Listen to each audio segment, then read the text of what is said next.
So what kind of trouble can we get in with global variables?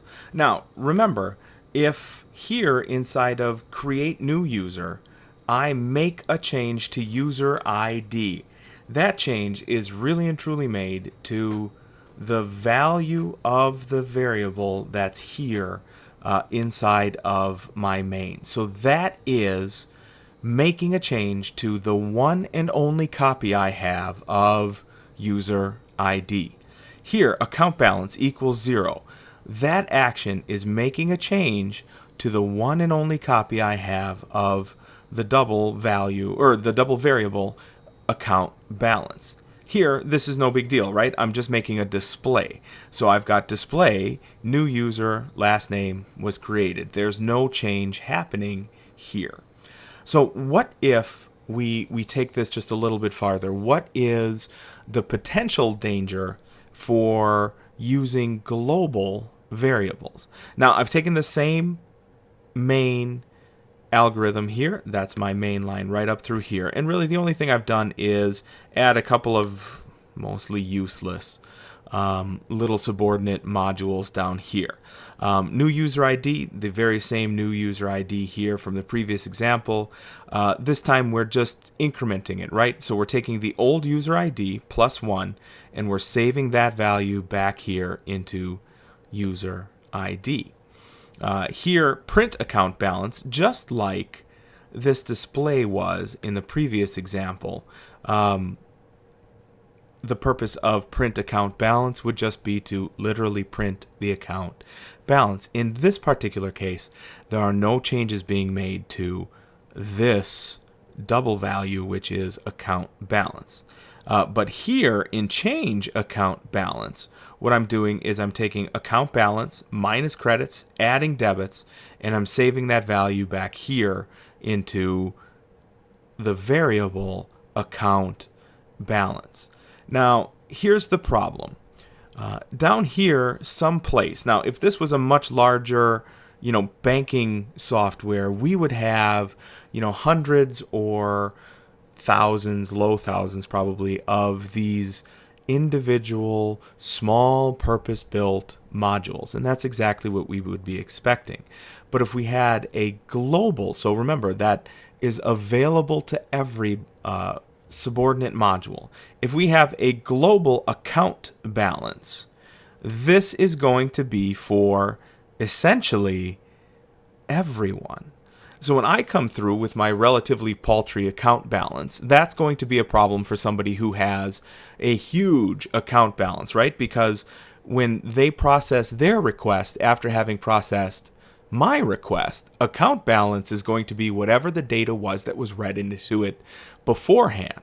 So teacher's account balances ain't that high. So now, the C-suite manager comes through here, and they're wondering why their account balance is like dangerously low. Well, that's because their account balance happens to have run off of my account balance the previous time. The same goes through here for user ID. The next user who needs to use user ID, it may not be create new user. What happens if we are simply printing account balance? I would conjecture that in account balance, we're going to need some sort of additional data there to let us know what the report we're reading is referring to.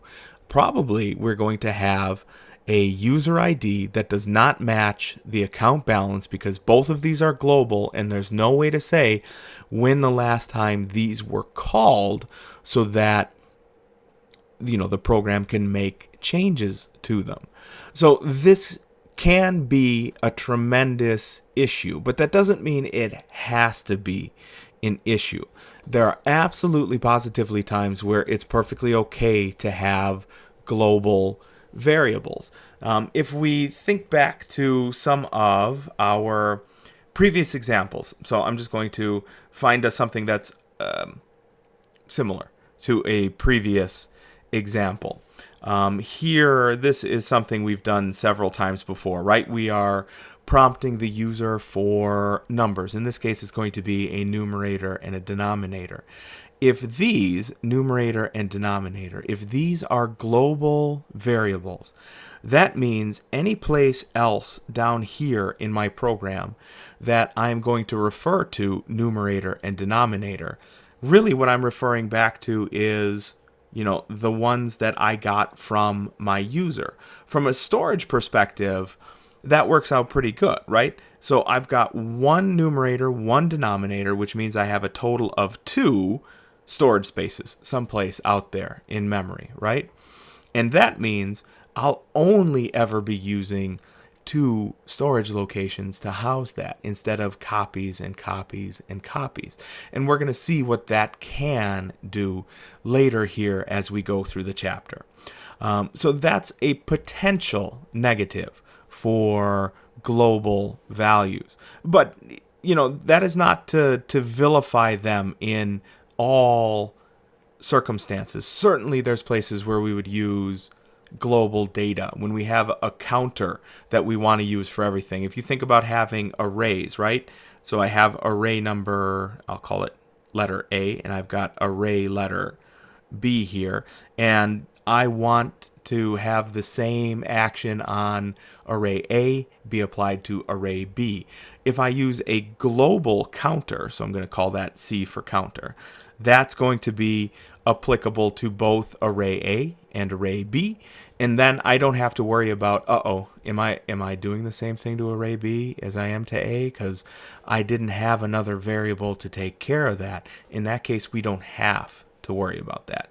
So we're going to see examples that hopefully will help shed a little bit of light on what a global variable does.